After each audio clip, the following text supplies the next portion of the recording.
संत रामपाल जी महाराज एक ऐसे महान संत जिन्होंने अपनी सतभक्ति, तत्व ज्ञान, करुणा और सेवा के बल पर समाज में नई मिसाल कायम की है।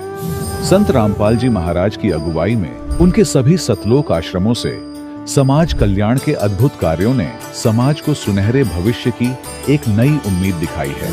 संत रामपाल जी महाराज से नाम दीक्षा लेने के बाद लाखों लोगों की लाइलाज बीमारियां जैसे कैंसर, एड्स आदि ठीक हुई। संत जी के ज्ञान से प्रेरित होकर उनके अनुयायियों ने लाखों यूनिट रक्तदान किया। संत जी ने लाखों बहन बेटियों का दहेज मुक्त विवाह करवाया।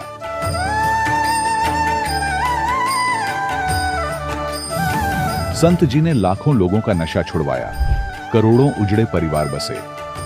संत जी के आश्रमों में समागम के दौरान निःशुल्क नेत्र चिकित्सा, दंत चिकित्सा प्रदान की जाती है। संत रामपाल जी महाराज द्वारा समय समय पर पर्यावरण संरक्षण के उद्देश्य से बड़े स्तर पर वृक्षारोपण किया जाता है। संत जी ने जरूरतमंदों को तत्काल राहत पहुंचाने के लिए एम्बुलेंस सेवा शुरू की। संत जी अपने अनुयायियों को देहदान के लिए प्रेरित करते हैं, जिससे मानवता की सेवा और चिकित्सा क्षेत्र में सुधार हो सके। संत रामपाल जी महाराज के सभी आश्रमों में हर रोज निःशुल्क भंडारा आयोजित किया जाता है, जहां हर वर्ग, हर जाति और हर धर्म के लोग एक साथ बैठकर भोजन करते हैं।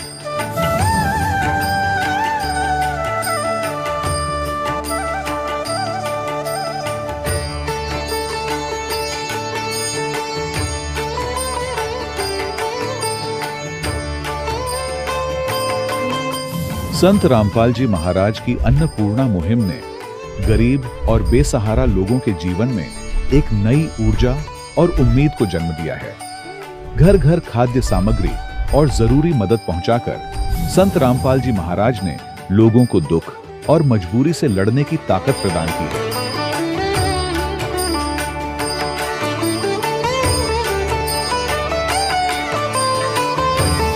संत रामपाल जी महाराज द्वारा गरीब लोगों के लिए घर बनवाने का अद्भुत कार्य एक ऐसी मिसाल कायम कर रहा है जो सदियों सदियों संत जी की उदारता और दया भावना के तौर पर जाना जाएगा।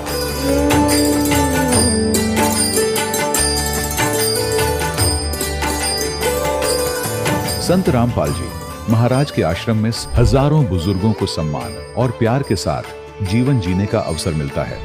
उनके खाने, रहने और स्वास्थ्य की पूरी जिम्मेदारी संत रामपाल जी महाराज उठाते हैं। अनाथ बच्चों के लिए संत रामपाल जी महाराज के सभी आश्रम किसी वरदान से कम नहीं। यहाँ उन्हें शिक्षा, संस्कार और भविष्य के लिए बेहतर अवसर प्रदान किए जाते हैं। चाहे बाढ़ हो, भूकंप या महामारी, संत रामपाल जी महाराज और उनके अनुयायी हमेशा ही जरूरतमंदों के लिए सबसे आगे खड़े रहते हैं। कोविड महामारी के दौरान संत रामपाल जी महाराज के आश्रमों से करोड़ों लोगों के लिए भोजन, दवाइयां और जीवन रक्षक सामग्रियां उपलब्ध कराई गई। चाहे गरीब की मदद हो या किसी शोषित और पीड़ित वर्ग के हक और सम्मान की लड़ाई, संत रामपाल जी महाराज ने हमेशा ही उनकी दबी आवाज को सरकारों तक पहुंचाया है और उन्हें उचित न्याय दिलवाने में अहम भूमिका अदा की है। समाज में आध्यात्मिक और सामाजिक मूल्यों के प्रति जागरूकता लाने में संत रामपाल जी महाराज हर कदम पर मानवता के सच्चे सेवक साबित हुए हैं। संत रामपाल जी महाराज का जीवन हमें सिखाता है कि सच्ची सेवा वही है जो निस्वार्थ भाव से की जाए। आइए हम भी इस महान सेवा के कार्य में इस महान संत से जुड़ें और संत रामपाल जी महाराज से नाम दीक्षा लेकर अपने जीवन को धन्य बनाएं।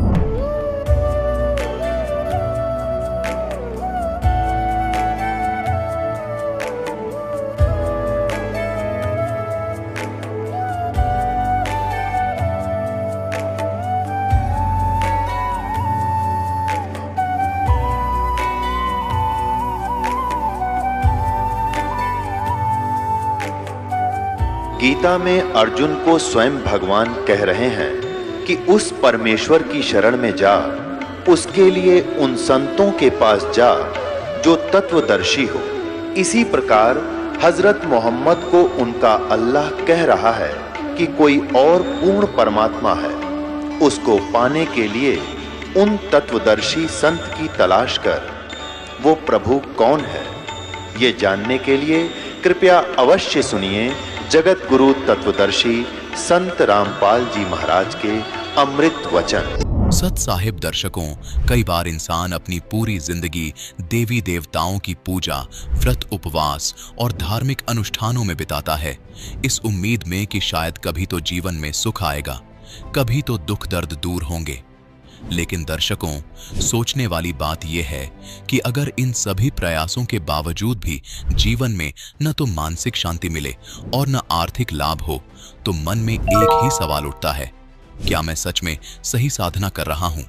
दर्शकों, कुछ ऐसी ही कहानी थी दिल्ली के रहने वाले राजेश कुमार जी की, जो खुद एक इंजीनियर और प्लांट मैनेजर हैं।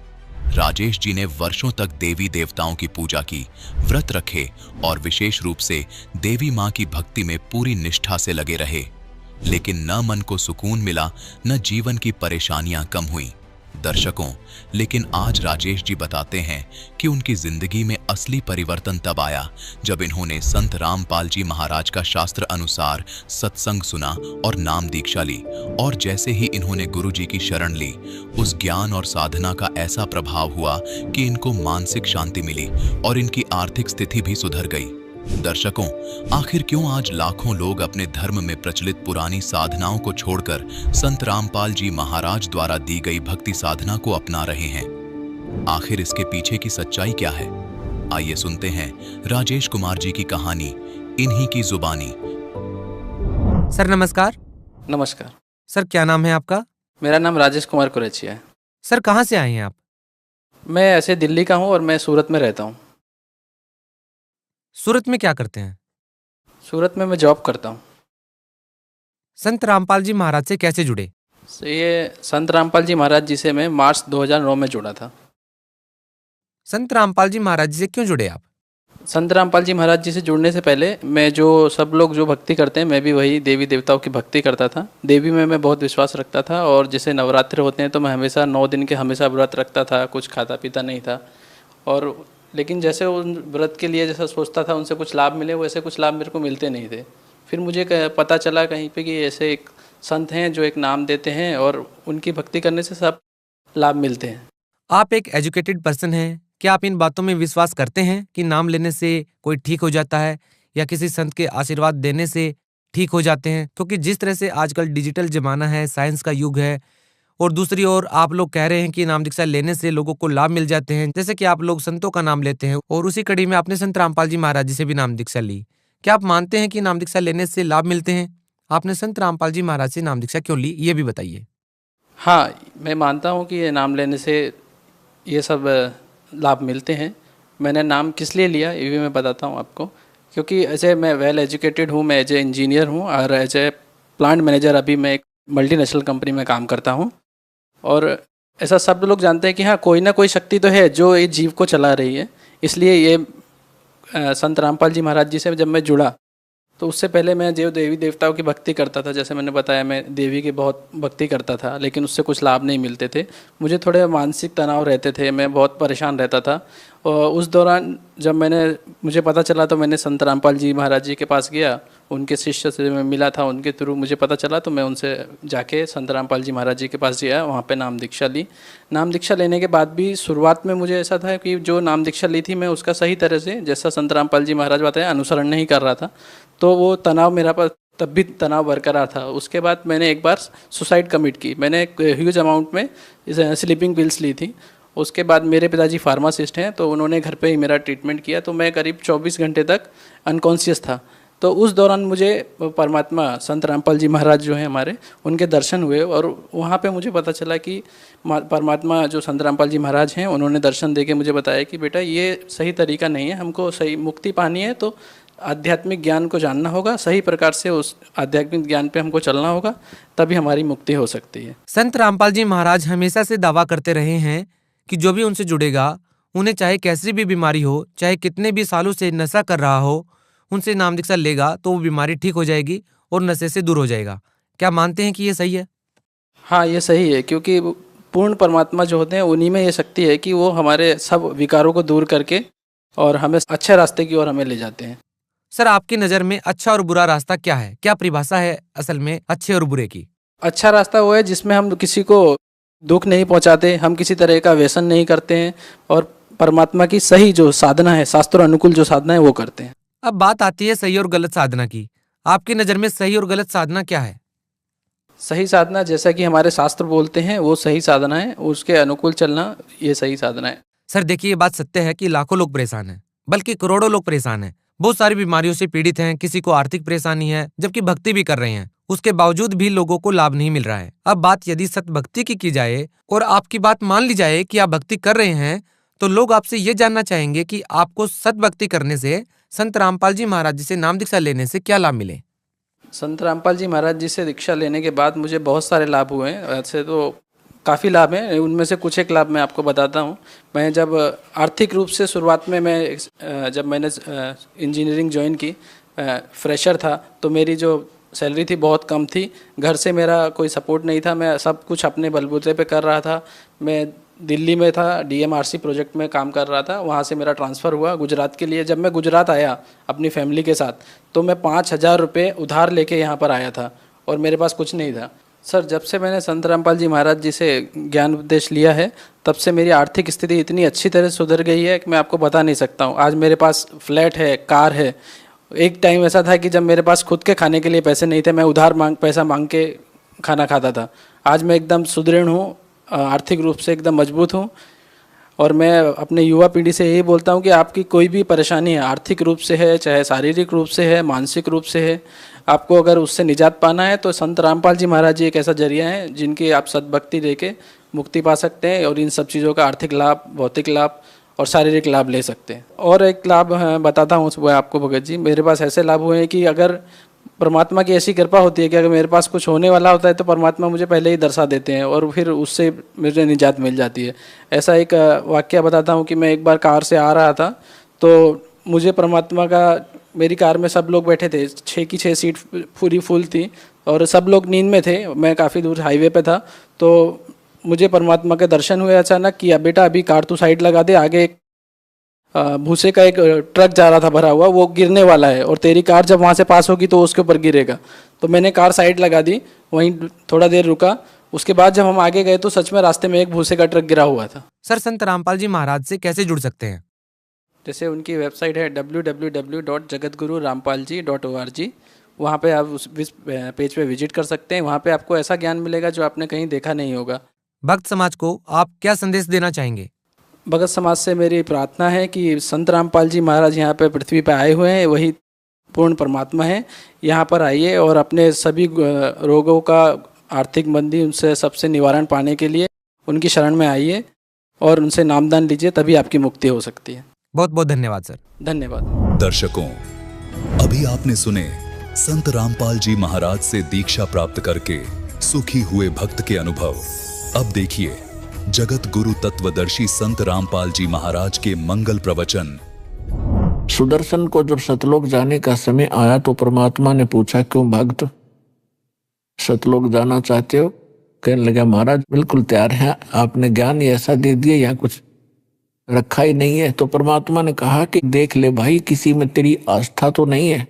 तो उस समय सुदर्शन भक्त ने कहा, परमात्मा मेरी कोई आस्था नहीं है, आपने ज्ञान ऐसा दे दिया कि तो एक दिन छोड़ना पड़ेगा, चाहे लाख वर्ष जीवन रह ले तो भी एक दिन मृत्यु होगी। इस संसार में रखा क्या है? लेकिन मेरे मन में एक बात रह रह कर कुचेट रही है, मेरे को परेशान कर रही है कि मेरे माता पिता बहुत ही नेक आत्मा थे और दुर्भाग्य उनका रहा कि वो भगवान को पहचान नहीं सके। आपने भी बहुत उनसे विनय करी, दीक्षा लेने की, और मैंने भी जी तोड़ प्रयत्न किया अपने माता पिता से प्रार्थना करके नाम लेने की, परंतु उन्होंने दीक्षा ना ली। हे परमात्मा, मेरी एक हार्दिक इच्छा और प्रार्थना है कि उन पुण्यात्माओं को किसी जन्म में अवश्य ग्रहण करना, शरण में लेना दाता, जब उनका मनुष्य जीवन हुआ हो। मेरी यही एक तमन्ना है। परमात्मा ने सोचा कि अभी बच्चा कच्चा है, जहां आशा ता बासा हुई, माता पिता में ममता है और ये पार नहीं हो सकता जब तक इच्छा आपकी रहेगी संसार की। ठीक है, भक्ति जो कर रहे हो ये आपका बैंक बैलेंस बन रहा है, इसमें कोई शक नहीं। बहुत पूंजी इकट्ठी हो रही है भक्ति धन की, लेकिन पार नहीं हुए तो फिर यही रह जाएंगे। और इस भक्ति का फिर करेंगे क्या?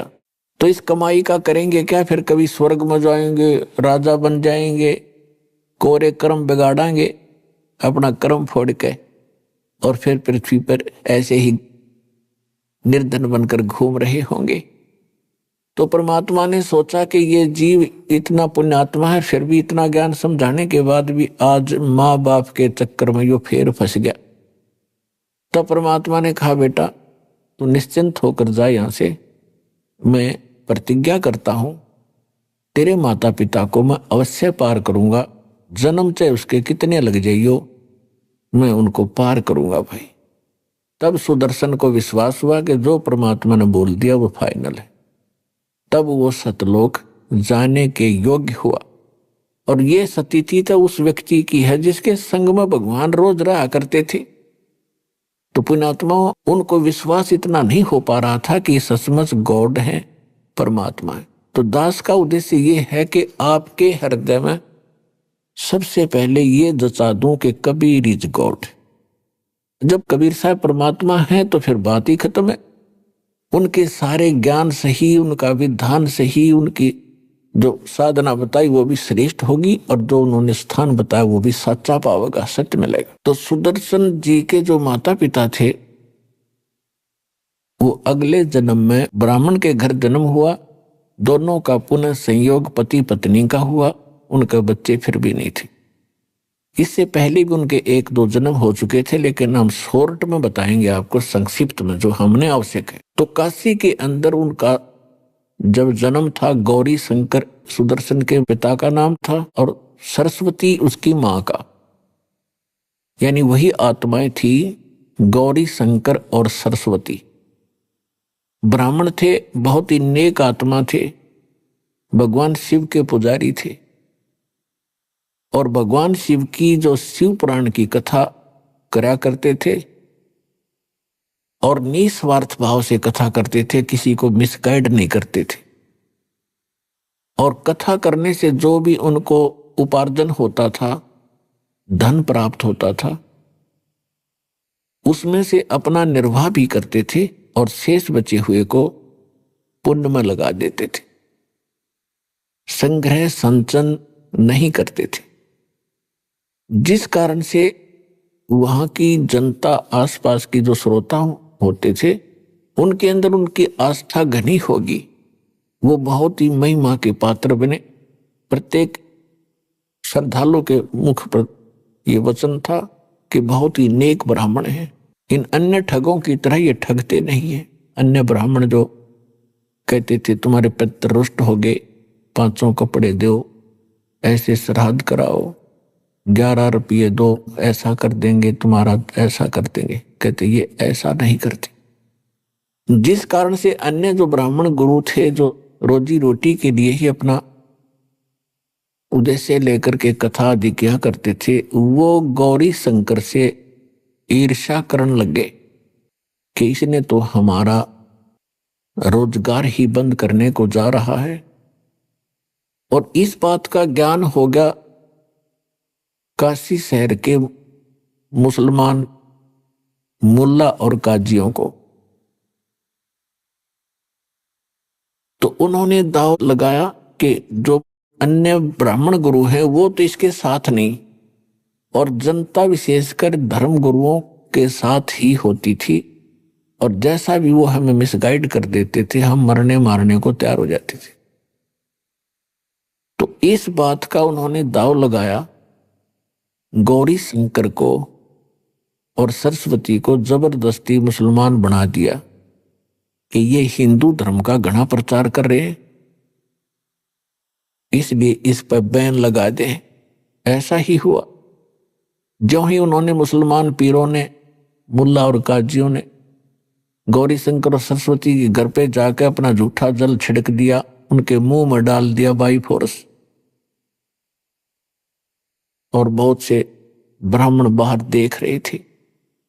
उन्होंने उनका विरोध ना करके सब जगह शोर मचा दिया कि गौरी शंकर मुसलमान बन गया, इसको जाति से बाहर कर दो, इसका भाईचारा बंद, कोई इनसे बात नहीं करेगा, ये मुसलमान हो गया, और गंगा घाट पे स्नान करना बंद। ऐसा हो जाने से गौरी शंकर सरस्वती के सामने एक बहुत बड़ी समस्या आ गई, रोजी रोटी की। तो उन्होंने क्या किया कि सस्ते से सस्ता कौन सा काम है जो बगैर किसी पैसे से स्टार्ट हो सकता है। उन्होंने जुलाहे का काम शुरू कर दिया। जुलाहे के काम में 4-5 एक डंडे से गाड़ने होते हैं, और उन्होंने वो जुलाहे का काम शुरू कर दिया। वो मुसलमान बना दिए गए, लेकिन अंदर से वो भगवान शिव की पूजा फिर भी कर रहे थे। भले ही वो 5 वर्ष नमाज भी करते थे, लेकिन भगवान शिव को वो भूल नहीं पाए थे। अंदर से उनको इंद्रिय विशेष कसक थी। अब उनके संतान नहीं थी, और संतान ना होने के कारण वो बहुत दुखी रहते थे, भगवान शिव से याचना भी करते रहते थे। अब उनका गंगा के अंदर स्नान करना बंद कर दिया, तो उन्होंने एक इसका अल्टरनेट खोजा।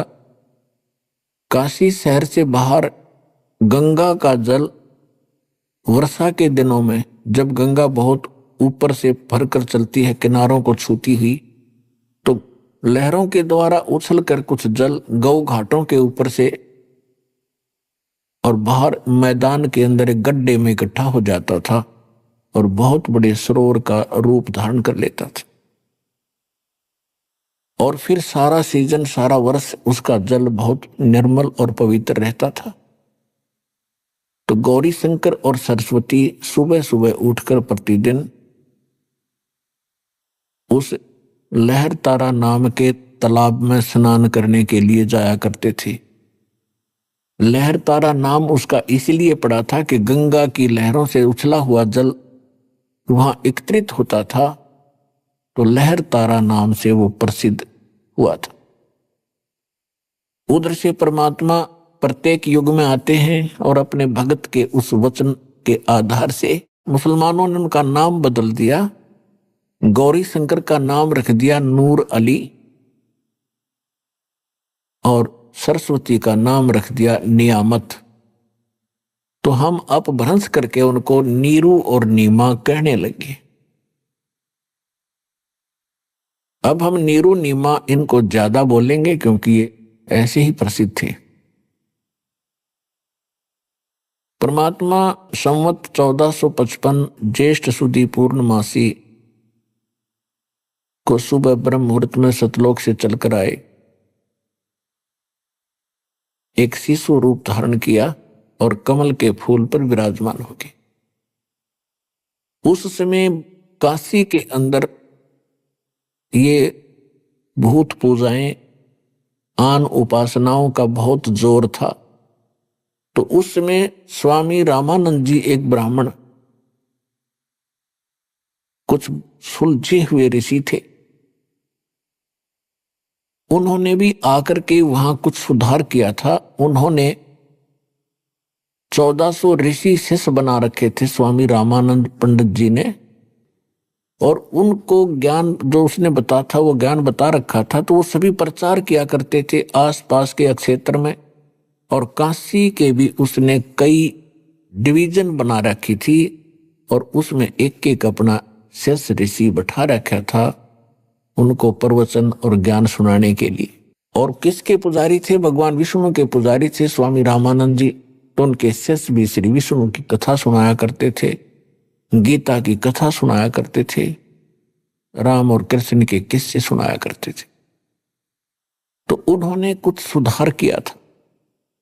फिर भी वहां कच्चापन था, इसलिए परमात्मा पहुंचे, क्योंकि हिंदू धर्म की आस्था का केंद्र और धार्मिक शिक्षा का केंद्र भी बनारस यानी काशी शहर ही रहा है। जिस कारण से परमात्मा ने वही अक्षेत्र, वही शहर चुना कि वहां बड़े विद्वान ऋषि रहते हैं। यदि उन्होंने मेरे ज्ञान को स्वीकार कर लिया तो मेरा काम आसान हो जाएगा। इसलिए परमात्मा सतलोक से चलकर आए और बनारस शहर के अंदर लहर तारा तालाब के अंदर विकसित कमल के फूल पर आकर विराजमान हो गए, एक शिशु रूप धारण करके।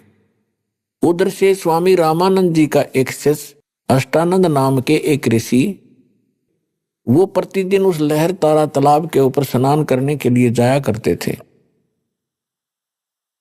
और कुछ देर वहां बैठकर उस शांत प्रिय अक्षेत्र में अपने गुरुजी के द्वारा बताई गई साधना को किया करते थे। उस दिन भी वो स्नान करके अपनी साधना करने के लिए बैठे थे, आसन लगा के लहर तारा तालाब के किनारे पर घास पर। उधर से परमात्मा सतलोक से चलकर आए, एक शिशु रूप धारण करके। उनका बहुत तेज था। अब अष्टानंद जी अपना क्रिया साधना करने में तत्पर थे। उनकी अचानक दृष्टि आकाश में गई कि ऊपर से ये प्रकाश कैसे आ रहा है, कितनी गति से आ रहा है। उसने जो ही आसमान में देखा, उसकी आंखें चरम दृष्टि उस प्रकाश को सहन नहीं कर सकी। वो प्रकाश का गोला सा दिखाई दे रहा था। अब जैसे हम अपनी आंखों से सूर्य को कभी गलती से देख लेते हैं, दृष्टि पड़ जाती है, तो हमारी चरम दृष्टि सूर्य के उस तेज को सहन नहीं कर पाती और हम दूसरी साइड में जब नजर करते हैं तो सूर्य का प्रकाश रहित आकार हमें दिखाई देता है। ठीक यही स्थिति थी उस अष्टानंद ऋषि की हुई कि उसने देखा था एक प्रकाश का गोला, उसकी आंखें सहन नहीं कर सकी उस तेज को, और जो ही उसने आंखें बंद करी और साइड में की तो क्या देखा, एक नवजात शिशु देखा, एक बालक का उसमें चित्र दिखाई दिया। इस दृश्य को देखकर अष्टानंद बड़े चकित हुए और कुछ देर में क्या देखा उसने कि वो प्रकाश उस लहर तारा तालाब में एक किनारे पर सिमट गया। अब अष्टानंद जी ने सोचा कि मैं अपने गुरुदेव स्वामी रामानंद जी से पूछूंगा कि ये आज मैंने क्या देखा, ये मेरी कोई भक्ति की उपलब्धि है या मेरी कोई गलत फहमी बन गई है, मेरी कोई भ्रमणा है, संशय है। वो वहां से उठकर आ गया। उधर से आकर उसने अपने गुरुदेव जी से कहा कि गुरुदेव, आज आपके शिष्य ने ऐसे ऐसे साधना काल में, साधना समय में एक प्रकाश देखा, आकाश से बहुत तेज गोला आ रहा था, और जब मेरी आंखें सहन नहीं कर सकी तो मैंने आंखें बंद कर ली। उसमें एक नवजात शिशु का रूप देखा। हे परमात्मा, हे गुरुदेव, ये मेरी कोई आंखों का दृष्टि दोष है या कोई और परमात्मा की लीला है, मुझे बताइए। तो स्वामी रामानंद जी ने कहा कि बेटा, ऐसे लक्षण उस समय होते हैं जब ऊपर के लोकों से कोई अवतारी शक्ति धरती पर जन्म लेने के लिए आती है, तब तारा सा टूटता है। ऐसा ही तुझे दिखाई दिया होगा। तो शिष्य ने कहा हाँ जी, ऐसा ही था। तो वो यहां जन्म लेगा किसी मां से और अपनी जो लीला करने के लिए आए हैं वो करेंगे। बेटा, ये तेरी भक्ति की उपलब्धि नहीं, ये तो कोई संयोग था उस महापुरुष के ऊपर से आने का। अब रामानंद स्वामी जी को जो ज्ञान था, उसको इतना ही ज्ञान था कि जितने भी यहाँ अवतार आए वो किसी मां से ही जन्मे। इसलिए उसने अपने शिष्य को अपने विचार आधार से संतुष्ट किया, उसकी शंका का समाधान किया। उधर से नीरू नीमा प्रतिदिन की तरह स्नान करने के लिए वहां से चले लहर तारा पे। तो उससे पहले दिन उस नीमा के घर कोई रिलेटिव आ गया था, नीरू के घर पे। उसके साथ उसकी धर्मपत्नी भी आई थी, बच्चे भी आए थे। तो उसने रात्रि के समय नीमा से बहुत कुछ बातें की और कहा कि आपको संतान नहीं दी अल्लाह ने, और आप अर्ज करो अल्लाह से, एक पुत्र तो होना ही चाहिए था, बगैर पुत्र की गति नहीं होती। ऐसी ऐसी उन्होंने बातें बताई। अपने आत्माओं, ये ज्ञान अध्यात्म ज्ञान है, तत्व ज्ञान है, गॉड गिवन स्पिरिचुअल नॉलेज है। हम उस व्यक्ति को एक भाग्यवान मानते थे जिनके संतान हो, और संतान में भी पुत्र हो तो वो लकी है। अगर लड़की है तो भी हम उसको भाग्यवान नहीं मानते थे।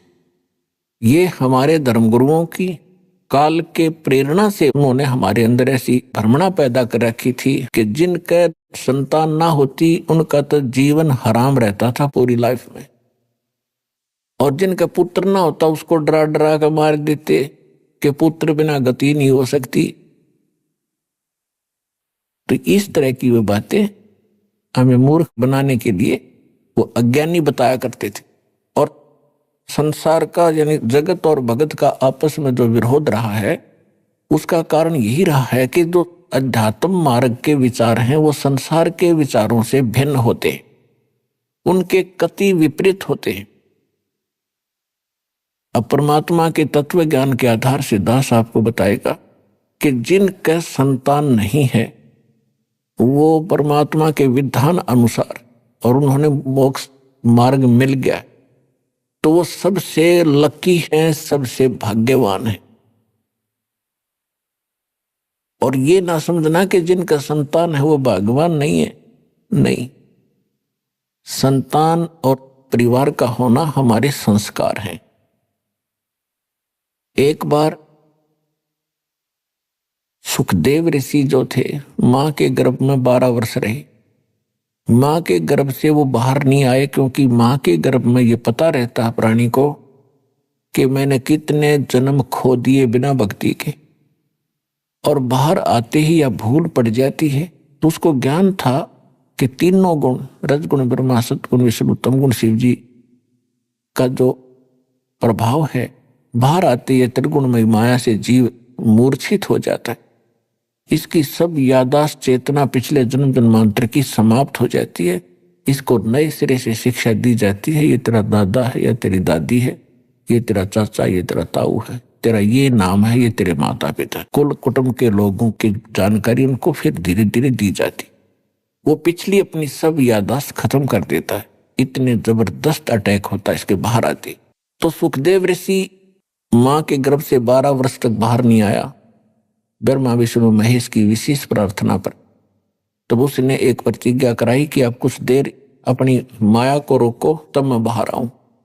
तो उन्होंने भी कहा ब्रह्मा विष्णु महेश जी ने कि हम ज्यादा समय तक माया को नहीं रोक सकते, हमारा शरीर फट जाएगा, हम केवल इतनी देर रोक सकते हैं, फ्रिक्शन ऑफ सेकंड। तो सुखदेव जी ने कहा आप इतनी ही देर रोक लीजिए। तभी वो मां के गर्भ से बाहर आया और उसको चेतना बनी रही कि भगवान मनुष्य जीवन केवल परमात्मा प्राप्ति के लिए मिला है। यहाँ जो भी हमारे रिलेशन हैं, हमारे जो नाते हैं, ये संस्कार से जुड़े।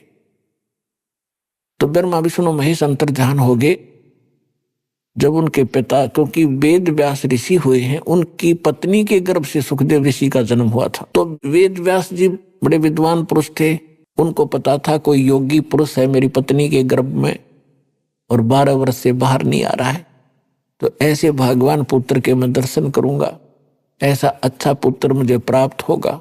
इस आशा में वो 12 वर्ष तक उसकी इंतजार करता रहा। जब सुखदेव ऋषि मां के पेट से बाहर आया और अपनी और नाल को कंधे पर डाल के ऐसा ही उठकर चल पड़ा, बाहर आते ही 12 वर्ष का शरीर बन गया, अंदर सूक्ष्म शरीर से छोटे बालक का रूप था। अब व्यास ने कहा बेटा, क्योंकि मां के गर्भ में जब सुखदेव था तो उसकी माता को कोई परेशानी नहीं थी जो गर्भ के दौरान हुआ करती है माताओं को। तो जिस कारण से उस मां ने कहा था कि इस पुत्र का नाम मैं सुखदेव रखूंगी, सुखदेव, इसने मुझे दुख नहीं दिया, गर्भ में भी मैं सुखी रही। बाहर आते उसका नाम सुखदेव रखी रखा था। तो वेद व्यास जी ने कहा कि बेटा सुखदेव एक बार मुझे दर्शन दे। वो पीठ करके चल पड़ा उठ के, और व्यास जी पीछे पीछे चल पड़ा कि बेटा 12 वर्ष तेरी इंतजार करी, और एक बार शकल तो दिखा दे। तो पीछे से ही मुड़ के नहीं देखा उसने, सुखदेव ने, और कहा ऋषि जी ना जाने कितनी बार तो आप मेरे पिता बने और मैं आपका बेटा बना, ना जाने कितनी बार आप मेरे बेटा बने और मैं आपका बाप बना। ये बहुत बुरा झंझट है। अब के मैं इस चक्कर में पड़ू को नहीं और आपके दर्शन भी नहीं करूं, कि ऐसा ना हो मेरी ममता आप में और माता जी में हो जाए। यूं कह के वो आकाश में उड़ गया। तो तब सुखदेव ऋषि ने कहा था, एक लेवा एक देवा दूतम, और कोई किसी का पिता नहीं पूत, ऋण संबंध जुड़ा एक ठाठा, अंत समय सब 12 बाटा। ये तो आप और हमारे संस्कार जुड़े हुए हैं, इसलिए हम यहां अपने एक परिवार रूप में इकट्ठे हो गए हैं। मृत्यु के उपरांत ना जाने पिता कहां पशु बन रहा होगा, माता कहीं पक्षी बनी होगी, बेटा पता नहीं कहां और अन्य योनियों में घूम रहे होंगे अपने अगले संस्कार को पूरा करने के लिए। तो इस कारण से एक छोटी सी कथा सुनाते हैं, क्योंकि पुण्यात्मा ये सत्संग है और ये आत्मा की खुराक है, आहार है।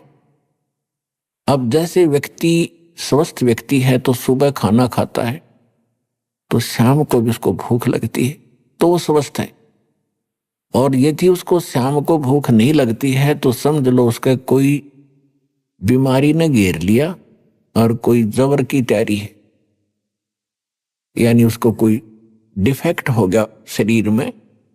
तो कहने का भाव ये इसी प्रकार जैसे ये सत्संग है, ये कथा वही है और हर एक बार सुननी पड़ती है। इन्हीं कथाओं से आत्मा जागृत होती है, निर्मल होती है, हमें प्लस माइनस पॉइंटों का ज्ञान होता है।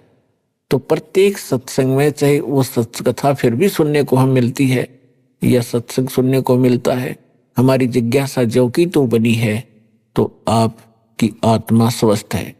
और यदि आपको ये लगता है कि ये कथा तो हमने पहले भी सुनी थी, ये ज्ञान तो हमने उस दिन भी सुना था, तो आपके मन में आनाकानी होगी। जिस प्रकार अस्वस्थ व्यक्ति को वही भोजन सुबह वही शाम होता है और भूख शाम को नहीं महसूस हो रही है तो उसको डिफेक्ट होगा। तो कहने का भाव ये है कि उसका फिर ट्रीटमेंट क्या है कि अन्न इच्छा होगी भक्ति में तो खाने में, तो उसके लिए औषधि खानी पड़ती है जो कड़वी ही होती है और फिर वो ठीक होता है। तो फिर वो धीरे धीरे रोटियां मीठी लगती हैं। इसी प्रकार इन कथाओं को 100 बार सुने और सुनने के बाद इस पर गहराई से जोर से विचार करें, तब तो सत्संग सुनने का लाभ है। तो एक बार एक व्यक्ति को एक पुत्र प्राप्ति के उपरांत उसकी पत्नी की मृत्यु होगी। उसने दूसरी शादी कराई, किसान था, उससे एक पुत्र उत्पन्न हुआ और फिर उस किसान की भी मृत्यु होगी। बड़े वाले लड़के का विवाह कर दिया था, उनके कोई संतान नहीं थी बड़े वाले लड़के के। छोटा जो दूसरी मां से उत्पन्न हुआ था वह मां भी मर गई और वो पिता भी मर गया उसका। बड़े का विवाह हो गया था तो वो छोटे वाला कुदरती थोड़ा सा बीमार हो गया। दूसरी मां से जो उत्पन्न हुआ था, जमीन बहुत थी तो उसने बीमारी का इलाज कुछ दिन करवाया उस बच्चे का। फिर उनके मन में दोष पैदा हो गया। दोनों पति पत्नी ने मिलकर के स्कीम बनाई कि इसको विष दे दें छोटे वाले को और सारी संपत्ति अपनी हो जाएगी। सबको मालूम है ये अस्वस्थ है, किसी को शक भी नहीं होगा। ऐसा ही कर दिया। एक दूर देश के डॉक्टर से बात की, उसने उस समय 500 रुपये मांगे और उसको विष दे दिया, लड़का मर गया। अब खुशी का ठिकाना नहीं, क्योंकि एक तो पैसा लग रहा था वो बच गया। कुछ दिनों के बाद, 1 वर्ष के बाद उनका लड़का हो गया, पुत्र उत्पन्न हुआ, खुशी का ठिकाना नहीं। और उसको खूब लाड प्यार से खिलावे पिलावे, चंद दिनों में वो युवा हो गया, यानी 16-17 वर्ष का जब वो हो गया, उसका विवाह कर दिया। विवाह होने के तुरंत बाद वो लड़का फिर बीमार हो गया।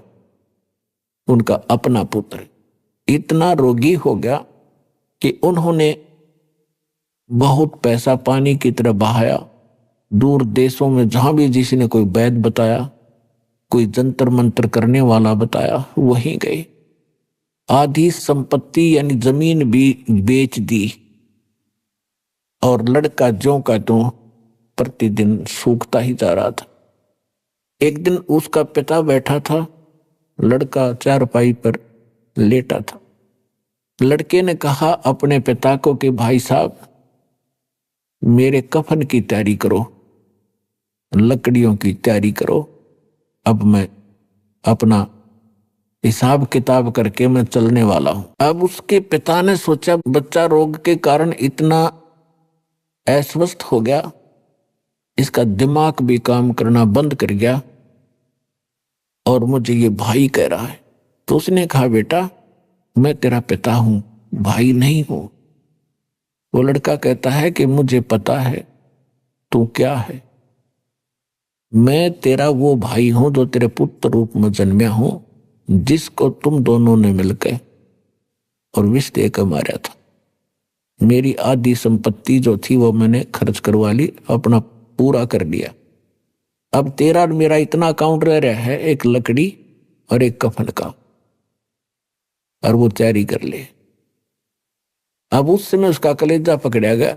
अकबर जी सा कराया था वो मेरे आज आगे आ गया। अब आदमी के साथ जब घटना घटती है तब उसको महसूस होता है, और सत्संग में आने के बाद जीव को पहले ये आभास हो जाता है, यदि मैं ऐसा जुल्म करूंगा तो मेरे साथ एक दिन ऐसा होगा। तब उसने कहा कि भाई बिल्कुल सही बात है, हमने जो जुल्म किया था बेटा भाई मेरे सामने आ गया। अब आगे हमारे संतान की आस नहीं, मेरा कुल नाश हो गया, और जो तेरी संपत्ति थी वह खत्म होगी, तेरा मेरा हिसाब हो गया। भाई मैंने जो किया था वो तो मुझे फल भगवान ने दे दिया और बहुत अच्छा किया। आज मेरी आंख खुल गई और मैं अपनी पत्नी के बहकावे मां के भाई तेरे साथ मैंने जो कर दिया। वो बोला भाई जो किया वो भोगना तो पड़ेगा ही पड़ेगा, किसी के बहकावे में करो चाहे ना करो। तब उसने पूछा,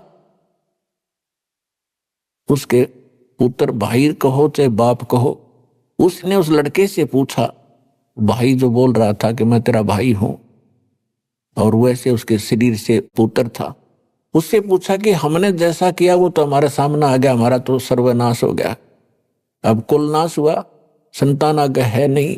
लेकिन एक बात बता, जो तेरी पत्नी है इसने क्या अपराध कर दिया? उसमें सती प्रथा थी, और सती प्रथा के तहत उसमें क्या होता था, यदि किसी लड़की का पति मर जाता था उसको 7 चिता में जिंदा फूंका करते थे। तो उसने कहा कि इसका क्या दोष है जो तेरे साथ ही जिंदी जलेगी। अभी आपने सुने संत रामपाल जी महाराज के मंगल प्रवचन। आइए अब सुनते हैं संत रामपाल जी महाराज से नाम दीक्षा लेकर सतभक्ति करके अद्भुत लाभ प्राप्त करने वाले अनुयायी के विचार। दर्शकों, जब मनुष्य पूरी श्रद्धा से अपने धर्म में प्रचलित भक्ति साधनाएं करता है और फिर भी उसे कोई लाभ नहीं मिलता, तो वह अपने ही कर्म और श्रद्धा पर शंका करने लगता है, फिर चाहे वह शिक्षा हो, व्यवसाय हो या भक्ति ही क्यों ना हो। दर्शकों, कुछ ऐसी ही कहानी थी महाराष्ट्र की रहने वाली जानवी प्रदीप वालस्कर जी की। जानवी जी ने बचपन से ही हिंदू धर्म में प्रचलित सभी प्रकार की साधनाएं की, पूजा पाठ, व्रत उपवास, मंत्र जाप और मंदिरों में दर्शन। लेकिन इसके बावजूद भी परेशानियां और बीमारियां इनका पीछा नहीं छोड़ रही थी। लेकिन फिर इनके जीवन में एक ऐसा मोड़ आया जब इन्होंने संत रामपाल जी महाराज से नाम दीक्षा ली। दर्शकों, आज जानवी जी का कहना है कि जब से मुझे संत रामपाल जी महाराज की शरण मिली है, तब से मेरा जीवन पूरी तरह से बदल चुका है। आज मैं और मेरा परिवार न केवल शारीरिक रूप से स्वस्थ हैं, बल्कि हमें आत्मिक शांति और सच्चे सुख की अनुभूति भी हो रही है। दर्शकों, आखिर जानवी जी ऐसा क्यों कह रही हैं?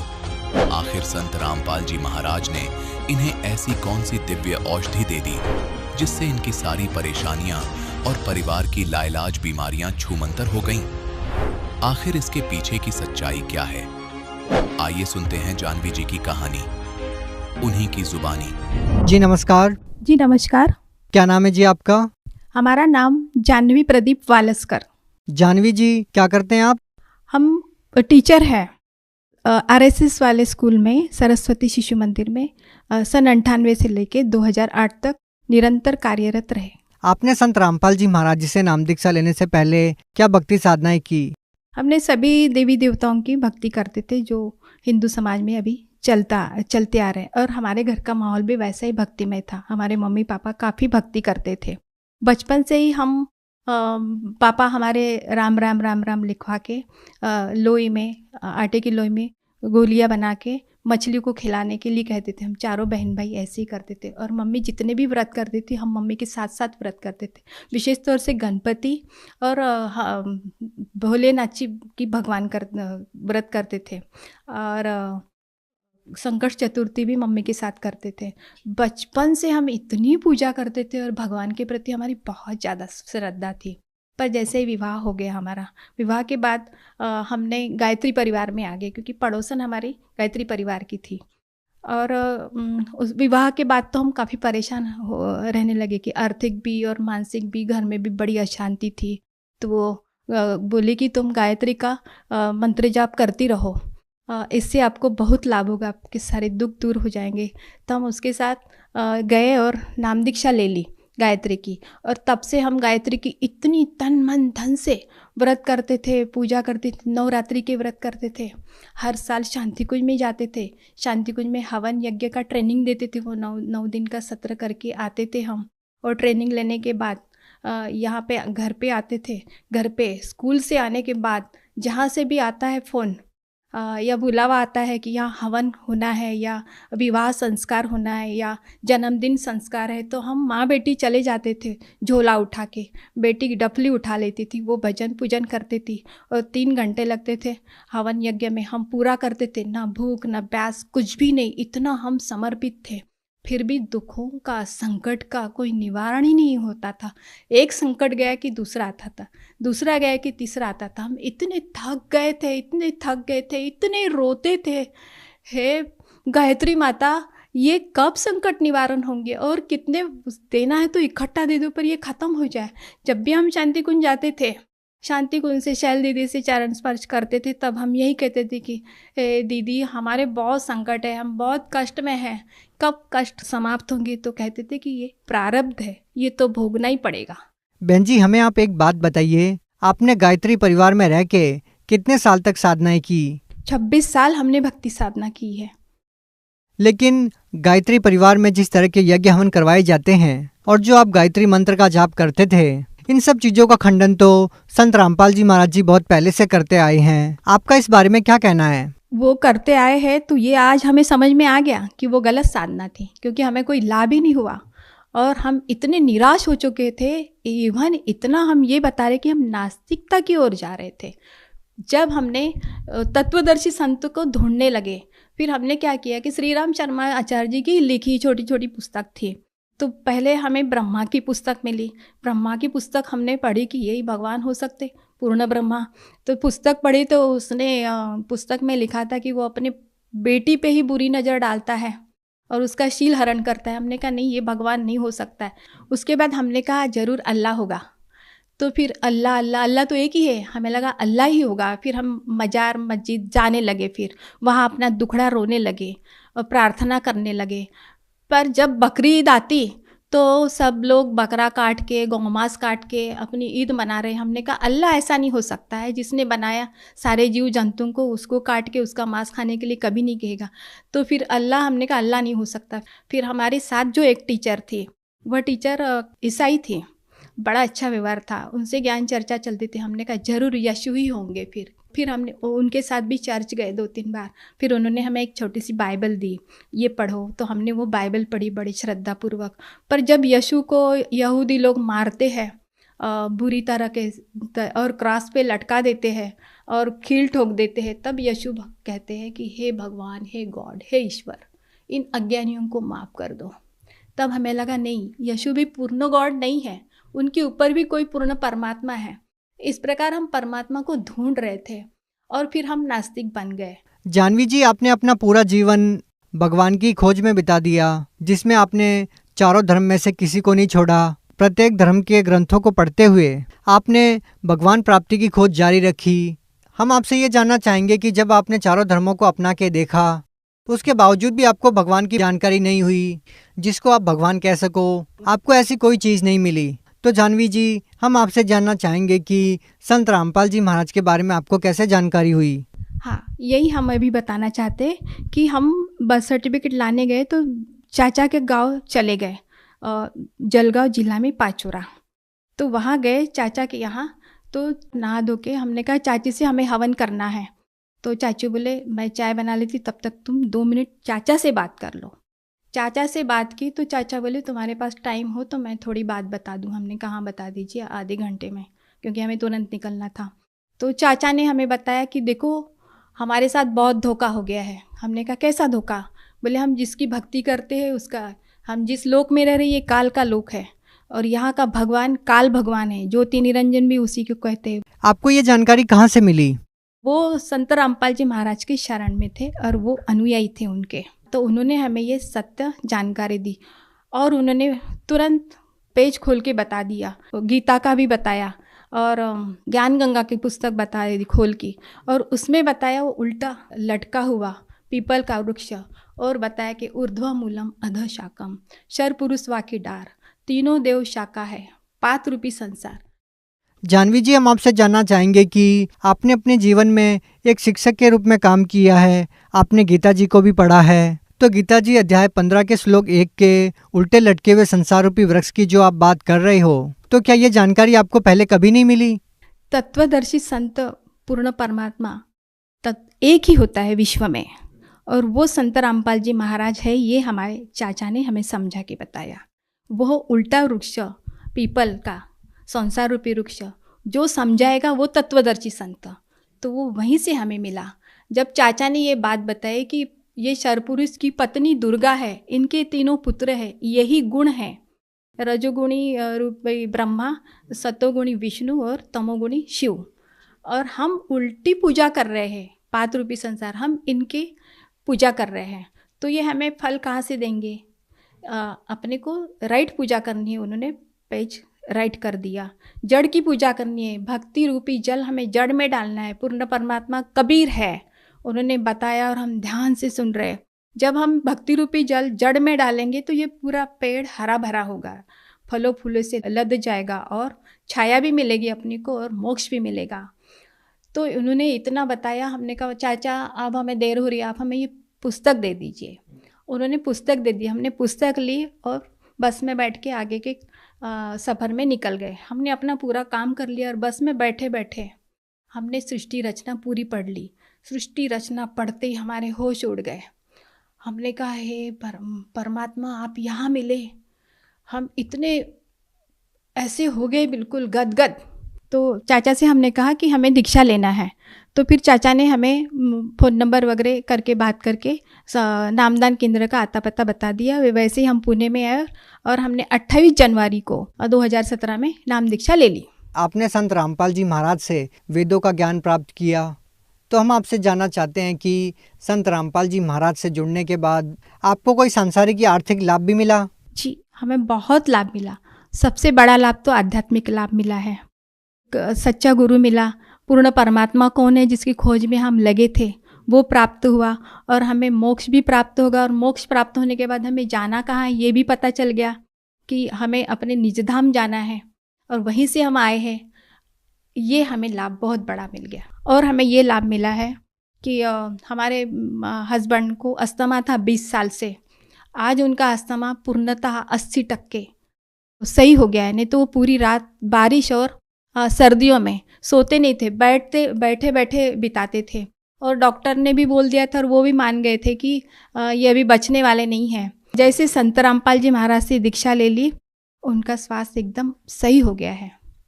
क्या संत रामपाल जी महाराज ने उनके अस्थमा को ठीक करने के लिए कोई दवाई या जड़ी बूटी दी? नहीं, कोई दवाई नहीं दी, उन्होंने सद्भक्ति दी। वो मंत्र में ही पावर है।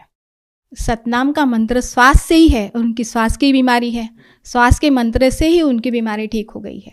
और हमें अनेकों लाभ मिले, पर अभी हम बता रहे हैं कि मैं, मेरी बहन और मेरे पति और उनकी बेटी, हम चारों लोग हरियाणा में गए तो वहाँ बहुत तेज से बारिश आई और इनका अस्थमा बढ़ गया। तुरंत इनका अस्थमा बढ़ गया तो हमने कहा संत रामपाल जी महाराज आपकी शरण में है, आप ही संभालो हमें। और तो उतने में एक ऑटो वाला आया। ऑटो वाले से कहा हमने कि आप रुको थोड़ा, मैं और बहन की बेटी को जाना था दिल्ली, फ्लाइट से जाना था। तो उतने में परमात्मा से कहा कि संत रामपाल जी महाराज आप ही मेरे भगवान हो, आप सारी व्यवस्था कर दीजिए। उतने में एक सफ़ेद कार आती है और वो रुकती है बारिश में ही, कहती बहन जी आप लोगों को कहाँ जाना है? तो हमने कहा हम लोगों को तो रोहतक जाना है और इसको हवाई अड्डे जाना है। तो बोले हम लोग वहीं जा रहे और संत रामपाल जी महाराज के हम शिष्य हैं, आप भेज दीजिए। तभी हमने कहा ये संत रामपाल जी महाराज ने इतना चमत्कार कर दिया कि उसकी व्यवस्था हो गई। वो ऑटो वाला हमें ले गया। एक हमने कहा भाई इनकी तबीयत खराब हो रही है, आप अपने घर ले चलिए। ऑटो वाला ने एक घर में लेके गया और वहाँ संत रामपाल जी महाराज ने ऐसी प्रेरणा उनके मन में भर दी कि वहाँ उन्होंने इतना अच्छा व्यवहार किया, गर्म पानी गर्म चाय सब दे दिया उनको। और उन्होंने एक अस्थमा की पुड़िया एक पड़ोस वालों से ला के उनको दी और उनका अस्थमा एकदम ठीक हो गया। दूसरे दिन वही लोग अस्पताल लेके गए और 3 महीने की दवाई दी। वो दिन और आज का दिन उनका पूरा अस्थमा जड़ से ख़त्म हो गया है संत रामपाल जी महाराज की दया से। और हमें ये लाभ मिला कि हम बाथरूम में नहाने जा रहे थे तो वो हीटर ऑटोमेटिक था, पर उस दिन पता नहीं क्या हो गया, हम कपड़े भी धो रहे थे, उतने में हीटर एकदम ब्लास्ट कर गया फटाक से। और देखा तो इतना हीट पूरा भाप से पूरा दिखाई नहीं दे रहा था बाथरूम, और हम आराम से बाहर आ गए। एक बूंद भी हमारे एक छींट भी ऊपर नहीं आया। तो वो जीवन दान हमें संत रामपाल जी महाराज ने दिया है वहाँ पे। और एक लाभ बताना चाहती हूँ मैं। हम दोनों लोग डबल सीट जा रहे थे बाइक से, और एक पीछे से एक दूसरी बाइक आती है डबल सीट, वो हमारी गाड़ी को ठोक देती है और हम लोग वहीं पे गिर जाते हैं। पर संत रामपाल जी महाराज की दया से उसी समय सिग्नल गिर जाता है और पीछे की गाड़ियाँ पीछे ही रुक जाती है और हम लोग आराम से उठते हैं। लोग भी हेल्प करते हैं, पर हमें एक भी खरोच नहीं आया। वो भी पूछते हैं कि तुम्हें कुछ लगा, तो उनको भी नहीं लगा और हमें भी नहीं लगा। वहाँ पे भी संत रामपाल जी महाराज ने जीवन दान दे दिया है। आप भगत समाज को क्या संदेश देना चाहते हैं? भगत समाज को मैं संदेश तो नहीं दूंगी, संदेश परमात्मा देते हैं, पर मैं यही बताना चाहती हूँ कि सद्भक्ति करिए। पूर्ण परमात्मा धरती पर आए हैं, संत रामपाल जी महाराज ही पूर्ण परमात्मा कबीर है। हम लोग बोलते हैं गुरुर ब्रह्मा गुरुर विष्णु गुरुर्देव महेश्वरा, गुरु साक्षात परब्रह्म तस्मै श्री गुरुवे नमः। साक्षात गुरु परमात्मा हरियाणा में आए हैं संत रामपाल जी महाराज के रूप में। आप निरंतर 1 महीना तक सत्संग देखिए, किसी भी चैनल पे देखिए, कई चैनलों पे आता है और नीचे में एक पट्टी चलती है, व्हाट्सएप नंबर उसमें दिया है। आप व्हाट्सएप करके निःशुल्क पुस्तक ज्ञान गंगा और जीने की राह, एक कोई भी पुस्तक आप मंगवा लीजिए, पूरा ज्ञान समझ लीजिए और पूर्ण परमात्मा की शरण में जाके अपना पूर्ण मोक्ष करवा लीजिए। क्योंकि 84 लाख योनि के बाद ये मनुष्य जन्म सिर्फ मोक्ष के लिए मिलता है। बहुत बहुत धन्यवाद। धन्यवाद।